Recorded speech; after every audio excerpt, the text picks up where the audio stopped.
शुरू अल्लाह के बाबरकत नाम से जो बड़ा मेहरबान और निहायत रहम करने वाला है। दोस्तों, एक बादशाह था जिसकी बहुत बड़ी सल्तनत थी। इसकी 7 बेटियां थीं, मगर बेटा कोई नहीं था। वो जब बहुत खुश होता एक मजमा लगाता और लोगों से सवाल करता, और जो इसके सवालों का जवाब दे देता तो उसको उसका मन चाहा इनाम मिलता। एक दिन बादशाह बहुत खुश होता है। वो अपनी बेटियों को बुलाकर पूछता है कि मैं तुमसे एक सवाल पूछूंगा, अगर जवाब अच्छा लगा तो तुम्हें तुम्हारा मन चाहा इनाम दूंगा। सब एक कतार में खड़ी हो जाओ और एक एक करके बताओ कि तुम किसका दिया खाती हो और किसका दिया पहनती हो। 7 में से 6 बेटियों ने कहा, अब्बा हुजूर, आपका दिया खाते हैं और आपका दिया ही पहनते हैं, और आपकी वजह से ही हमारी ये शानो शौकत है, जाहो जलाल है। ये सुनकर बादशाह बहुत खुश हुआ और सबको इनकी मनपसंद चीज दे दी। मगर जब सबसे छोटी बेटी की बारी आई तो उसने कहा, मैं अल्लाह का दिया खाती हूँ और अपनी किस्मत का पहनती हूँ और ये मेरा नसीब है। बादशाह ये सुनते ही आग बगोला हो गया और कहने लगा, तूने मेरी नाशुक्री की है, तुझे इसकी सजा जरूर मिलेगी। शहजादी ने कहा, जो हुक्म अब्बा हुजूर। बादशाह ने सिपाहियों को हुक्म दिया कि जाओ इसे जंगल में छोड़ आओ, मैं भी देखता हूँ कि ये मेरे बगैर कैसे अल्लाह का दिया खाती है और कैसे अपने नसीब का पहनती है। शहजादी से तमाम जेवरात वापस ले लिए गए और खस्ता हाल कपड़ों में बगैर किसी साजो सामान के बादशाह के हुक्म के मुताबिक जंगल में तन्हा छोड़ दिया गया। लेकिन शहजादी बहुत पुरसुकून थी और उसे अल्लाह पर तवक्कल और पूरा भरोसा था कि जो इसने रिज्क और ऐशो इशरत मेरे नसीब में लिखी है वो मुझे जरूर मिलेगी। सब सिपाही शहजादी को छोड़कर वापस चले गए। शहजादी जंगल को देखने लगी कि चारों तरफ दरख्त ही दरख्त थे और दोपहर से शाम होने वाली थी कि शहजादी ने सोचा, क्यों ना कुछ लकड़ियां जमा कर लूं ताकि रात को आग जलाऊं, फिर कोई जंगली जानवर भी पास नहीं आएगा और रात भी गुजर जाएगी। शहजादी जंगल में लकड़ियां ढूंढने चल पड़ी। इसकी नजर एक झोंपड़ी पर पड़ी। वहां एक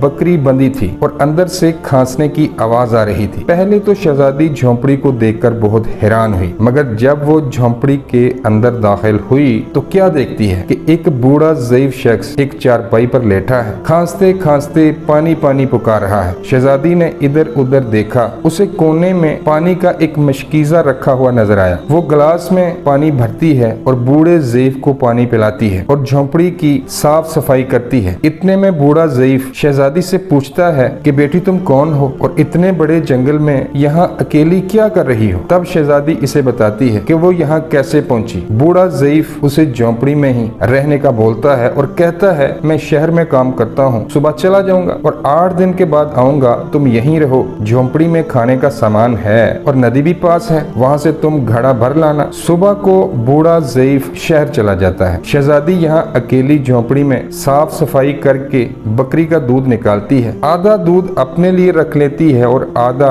बाहर कोने में बर्तन में डालकर रख देती है कि रात को कोई जानवर भूखा प्यासा होगा तो इसे पी लेगा, और वो खुद अंदर आके सो जाती है। सुबह सवेरे जब शहजादी उठती है तो क्या देखती है कि दूध का बर्तन खाली है और पास एक लाल पड़ा है जो देखने में बहुत ही नायाब और कीमती मालूम होता है, और पास में सांप के निशान भी मौजूद होते हैं। तब शहजादी को याद आता है कि बचपन में इसने सुना था कि जब कोई नायाब सांप बहुत खुश होता है तो एक ऐसा लाल उगलता है जिसकी कीमत हीरे जवाहरात से भी बहुत महंगी होती है। शहजादी बहुत हैरान होती है। फिर वो सोचती है कि शायद सांप भूखा था, इसलिए वो दूध पीकर खुशी में लाल छोड़ गया। फिर वो लाल उठाकर पास रख लेती है। फिर अगली रात शहजादी बर्तन में दूध रख देती है और अगली सुबह जब देखती है तो एक और लाल पड़ा होता है। ऐसे ही करते करते 7 दिन गुजर जाते हैं और शहजादी के पास 7 लाल जमा हो जाते हैं। फिर एक दिन बूढ़ा ज़ईफ आ जाता है। शहजादी इसे लाल दिखाती है और सारा वाकया बयान करती है और बूढ़े ज़ईफ को 3 लाल देती है और कहती है कि शहर जाकर ये लाल बेच दो और आते वक्त अपने साथ महल बनाने वाले मजदूर ले आना। बाकी 4 लाल शहजादी अपने गले में माला के तौर पर पहन लेती है और कुछ ही महीनों में जंगल में एक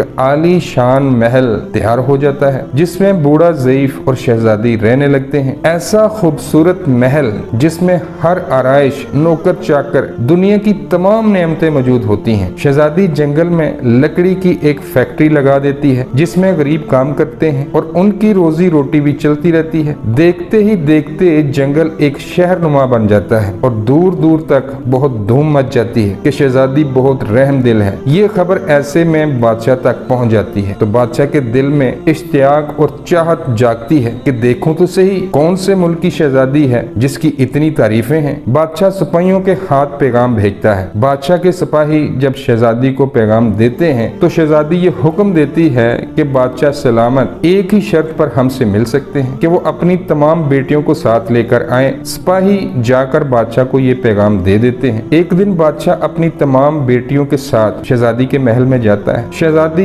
इनसे चेहरे पर नकाब करके मिलती है। इनके लिए 7 रंग के खाने पेश करती है और हर खाने के साथ उसी रंग का जोड़ा और जेवरात पहनकर आती है। महल की शानो शौकत, खूबसूरती और शहजादी के अंदाज बादशाह और बाकी तमाम शहजादियों को बहुत हैरान और मुतासर करते हैं। आखिर में बादशाह शहजादी को ये कह ही देता है कि तुम मेरी बेटी की जगह हो और मैं भी तुम्हारे कहने पर अपनी तमाम बेटियों को साथ लेकर आया हूँ। फिर हमसे ये पर्दा किस लिए? बहुत इसरार करने के बाद शहजादी ये कह देती है ठीक है मैं तैयार होकर आती हूँ। सब शहजादियाँ आपस में सरगोशियां करने लगती हैं कि इतनी तो तैयार थी, महंगे जेवरात पहने हैं और कितना तैयार होके आएगी। इतने में क्या देखते हैं कि दूर से कोई खस्ता हाल कपड़ों में चला आ रहा है और गौर करने पर बादशाह को याद आता है कि ये तो अभी तक जिंदा है। मैं तो सोचता था कि इसको जंगली जानवर खा गए होंगे, तो ये कैसे मुमकिन है? बादशाह खुशी से झूम उठता है और कहता है कि शहजादी को बुलाओ, मैं तुम्हें शहजादी से आजाद करवा के ले जाऊंगा और शहजादी तुम्हारी कीमत में चाहे मेरी बादशाहत ही क्यों न मांग ले। ये सुनते ही शहजादी बोली नहीं अब्बा हजूर, मैं ही वो शहजादी हूँ और मैं ना कहती थी मैं अपने अल्लाह का दिया खाती हूँ और अपने नसीब का पहनती हूँ। बस इसी अल्लाह ने मुझे कहां से कहां पहुंचा दिया कि आज मैं आपसे भी ज्यादा अमीर हूं। फिर शहजादी अपना तमाम हाल बयान करती है कि वो इस मुकाम तक कैसे पहुंची और दिखाती है अपने गले की माला जिसमें 4 लाल मौजूद होते हैं। ये बात सुनते ही तमाम शहजादियां दिल में रश्क करने लगती हैं और सोचती हैं कि काश हमने भी तब यही कहा होता कि हम अल्लाह का दिया खाती हैं और अपने नसीब का पहनती हैं। दोस्तों हमें हमेशा अल्लाह ताला की जात पर यकीन और भरोसा रखना चाहिए। वो अपने चाहने वालों को तन्हा नहीं छोड़ता और जो उसने हमें नेमतें अता की हैं इसका हर वक्त शुक्र अदा करना चाहिए। अल्लाह ताला हम सब को ईमान की मजबूती दे और हमेशा अपना ही मोहताज रखे। आमीन या रब्बुल आलमीन।